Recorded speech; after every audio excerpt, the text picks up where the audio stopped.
Ce bénéficiaire, il est évident de qui il s'agit. Je pense qu'il n'est pas nécessaire que je le dise ici, puisque la signification géopolitique des gazoducs restants augmente. Ce sont des gazoducs qui traversent le territoire polonais, le territoire ukrainien. Bien sûr, c'est dans l'intérêt de ces pays, mais également des États-Unis qui peuvent aujourd'hui fournir leur gaz liquéfié à des prix très élevés. Donc, comme on dit chez les bons énergéticiens, highly likely. Très probablement, on voit de qui il s'agit quand on parle de ces bénéficiaires. Donc, on peut plus facilement aujourd'hui imposer le gaz liquéfié américain qui ne fait pas la concurrence au gaz russe. Jean-Éric Brana, tout ça de la faute des États-Unis, ce problème autour des gazoducs Nord Stream 1 et 2, il a dit clairement un acte de terrorisme international qui profite, alors il ne voulait pas les nommer, aux États-Unis. Oui, alors écoutez, on voit désormais que Poutine tombe aussi dans le complotisme. Alors ce populisme qu'il mettait en place, c'est un petit peu la même chose que de l'autre côté. Encore une fois, on va reparler de Donald Trump, mais décodons un petit peu ce qui est en train de se passer. Vladimir Poutine s'appuie sur des faits qui sont réels, qui existent et qu'on peut voir. Nord Stream a été attaqué, Nord Stream a mené du gaz russe en Europe. Les États-Unis augmentent leur production de gaz. Et puis, il suffit de lier les deux. Donc, on construit un récit. C'est la construction de ce récit qui est du complotisme. Pourquoi? Parce que pour augmenter une production de gaz et permettre aux États-Unis d'être le premier producteur, tel que le dit Poutine, et donc de profiter du malheur des Russes, en réalité, il faut 15 ans. Ce n'est pas une affaire d'une semaine. Et d'ailleurs, les États-Unis ont engagé ces travaux il y a 15 ans pour pouvoir se placer sur la scène internationale. Alors, ils sont effectivement les premiers. Cette année, en 2022, il y a eu une augmentation de la production et de l'exportation de GNL, en particulier avec le terminal méthanier de Louisiane qui ouvre cette année et qui produit 10 millions de capacité de 10 millions de tonnes supplémentaires. Ce terminal méthanier s'ajoute aux deux du Texas qui étaient déjà fortement en tension, celui de Sabine Pash et celui de l'île de Quintana. Tout cela, Vladimir Poutine le sait fort bien, mais bien sûr, avec son petit raccourci, il alimente encore une fois les réseaux sociaux. Or, aujourd'hui, la propagande passe par ces réseaux sociaux, par des gens qui ne se connaissent rien à rien, mais qui vont bien sûr vous expliquer qu'ils sont des experts et qui sont déjà en train de le faire au moment où on parle, qui racontent que Biden et tous ces financiers américains veulent bien sûr profiter de cette guerre pour se faire encore plus de dollars sur le dos des Européens et des Russes. Et voilà, vous avez amorcé la pompe et tout y est. Donc, en réalité, pour résumer, il y avait déjà une situation très favorable aux Américains. J'ai publié un livre il y a un mois, c'était déjà marqué dedans, bien avant, bien sûr, l'attaque contre Nord Stream, parce que, encore une fois, ça venait de très loin, et Poutine ne fait que profiter de faits réels pour faire un habillage. Eh bien, on approche de Noël, donc hop, il vous vend son paquet de Noël qui n'a aucun fondement. Tout ça, c'est du vent. Encore une fois, on sent bien qu'il faut désormais essayer de briser l'unité entre les Européens. Orban, on en parlait tout à l'heure, sert à cela et relaie abondamment la propagande russe. Bien sûr, les autres Européens vont faire corps comme ils l'ont fait au G7 avant-hier. Il a parlé à ce moment-là de ce partenaire qui rompt les liens entre l'Europe et la Russie, donc les États-Unis, sans les nommer encore une fois. Il est dans cette théorie, comme le disait Jean-Éric Brana, de complotisme. Alors, c'est très intéressant ce qui vient d'être dit par Jean-Éric Brana, parce qu'en effet, ça pointe des éléments. Et si je devais revenir sur le discours rapidement, en 3 grands points, moi, ce que j'observe, c'est c'est la question d'abord de l'attribution. On n'attribue pas officiellement dans les discours diplomatiques, parce que attribuer reviendrait à un acte de guerre. Donc, et d'ailleurs, c'est les mêmes rhétoriques qu'on trouve souvent du côté des États-Unis, encore que leur politique d'attribution est en train de devenir un tout petit peu plus explicite. On en parlera peut-être dans le champ cyber, notamment.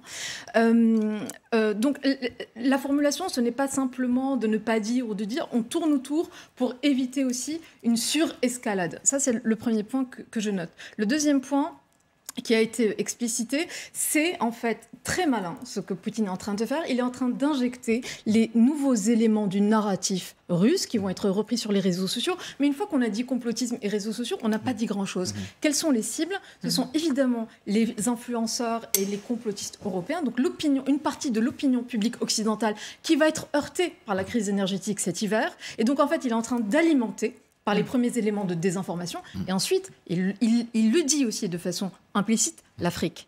Et donc, en fait, vous avez aussi cet énorme marché où il dit, vous allez produire en Europe, vous allez revendre, exporter beaucoup plus cher. Et donc, en fait, il distille déjà les premiers éléments de langage et de narratif russe qui vont être repris massivement par les réseaux sociaux. Et enfin, il fait ce qu'il fait très très bien. Il provoque. Et il provoque les États-Unis. Il les provoque d'autant plus qu'avant-hier, on a eu une petite série pas très grave de cyberattaques et que les États-Unis, typiquement pour ne pas entrer dans cette guerre informationnelle et ne pas faire résonance, n'y ont pas accordé tant d'importance que ça, notamment dans les médias. Et donc là, en fait... C'est vrai que ça n'a pas été relayé, ces cyberattaques dont vous parlez. Il y a des propos quand même qui marquent, parce que Poutine a des ennemis.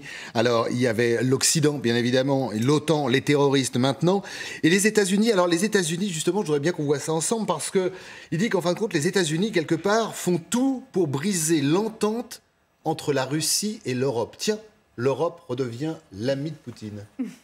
C'est étonnant. Oui, en fait, savoir qui a saboté le gazoduc, à la limite, n'a pas beaucoup d'intérêt. Ce qu'il faut noter sur cette semaine de l'énergie en Russie et l'apparition de Vladimir Poutine, c'est que, contrairement à ce qu'on nous a vendu pendant des mois, il apparaît d'abord, en pleine forme, et deux, il a un message très clair. Son message, c'est de montrer que la Russie n'est pas isolée sur le plan énergétique, sur le plan international. Dans ces arguments, il y a effectivement le fait que 80% des pays de la planète n'ont pas condamné l'agression russe en Ukraine. D'autre part, il faut aussi souligner que certes, il y a des sanctions sur le pétrole russe, mais que les Européens n'ont pas sanctionné le gaz, les achats de gaz russe, ce qui veut dire qu'en fait, Poutine pourrait très bien décider de vendre du gaz à l'Europe, il n'y a absolument pas de sanctions.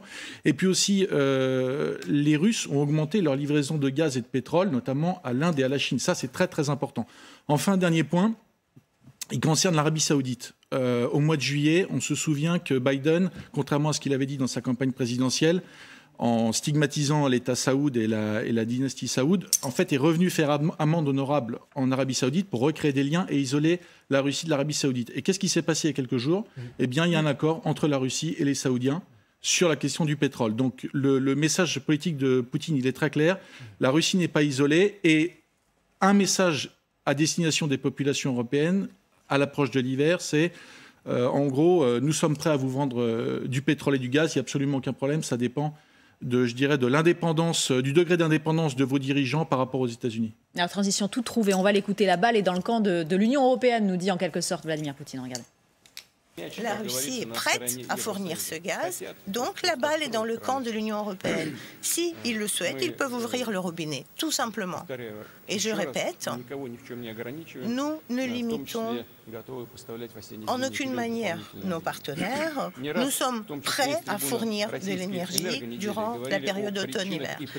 Alors là, il faut vraiment s'y arrêter parce que c'est intéressant. En fin de compte, Vladimir Poutine vous parle tout simplement parce qu'il va faire froid. La pénurie, outre les grèves bien évidemment, et le carburant. Et là, il dit aux opinions publiques, écoutez, demandez à vos dirigeants, vous allez voir, il n'y aura pas de problème. Il dit mieux, pas de 19 degrés, tout ira bien. Il parle de partenaires. Oui. Il dit mieux parce qu'il utilise le mot partenaire. Ça fait longtemps qu'il ne l'avait pas employé. Ça fait très longtemps qu'il ne l'a pas employé. C'est très intéressant. Nous sommes devenus des partenaires. Donc ça, c'est vraiment très... Juste avant avoir été traité de terroriste. De réparer Nord Stream. Il dit c'est tout à fait possible de le réparer. On ne le fera que si jamais c'est nécessaire. Évidemment, aller plonger au fond de la mer pour réparer le gazoduc. S'il y a du gaz à vendre, évidemment, il le fera. Mais là, vraiment, c'est un espèce de poison, comme vous l'avez très bien expliqué. C'est-à-dire que cette parole de Vladimir Poutine se diffuse, mais elle se diffuse depuis le début de la guerre. Alors là, elle se diffuse et il s'entend. Oui, là, elle s'entend réellement. Vous voulez pas 19 degrés cet hiver? Il est en train d'injecter les capsules qui vont être reprises, relayées de façon virale sur les réseaux sociaux. Sur Twitter, sur Telegram, on va voir apparaître très vite. L'autre chose très intéressante, à côté de la guerre informationnelle qui est pour le coup, elle, de très haute intensité depuis le début, et en fait qui avait commencé depuis de nombreuses années en réalité, parce que c'est des stratégies vraiment de long terme et à bas bruit. L'autre chose qui est très intéressante et qu'il formalise de façon très explicite, vous le disiez, c'est la militarisation des interdépendances et de l'économie. Et là, c'est extrêmement grave ce qui est en train de se passer, parce qu'en fait, il est en train de faire, d'une part, une espèce de phagocytage de l'opinion publique occidentale, et d'autre part, il militarise en fait l'énergie. Nous sommes dans la guerre hybride. Hein. Absolument, ou la guerre totale même. Ou la guerre totale. Oui, comme toutes les guerres. Il y a un point commun entre la Russie et les États-Unis, c'est que ce sont des hyper pragmatiques. Toute leur politique étrangère est basée sur la défense des intérêts nationaux. On a vu il y a pas longtemps les États-Unis s'accorder avec les talibans après 20 ans de guerre.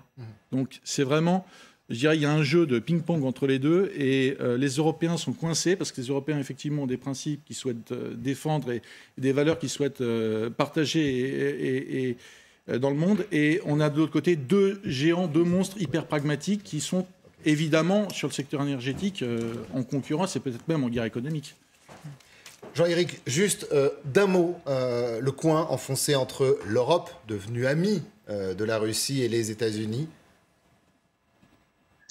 J'ai pas compris la question, pardon. C'est-à-dire que Poutine, vous venez de l'entendre, distille quand même un poison entre l'Europe et les États-Unis. Ce qui vous arrive aujourd'hui, les privations que vous allez devoir subir, c'est de la faute des États-Unis. Ne suivez pas les États-Unis et tout ira bien. Mais alors, à l'Ouest, rien de nouveau. En réalité, Poutine essaie de faire une guerre avec les États-Unis. Il essaie de montrer qu'il est au même niveau que les États-Unis, ce qu'il n'est pas. On a d'un côté un géant et de l'autre, on a un tout petit pays qui aujourd'hui ne pèse plus grand-chose, qui a une force extraordinaire, effectivement, c'est qu'ils vendent de l'énergie.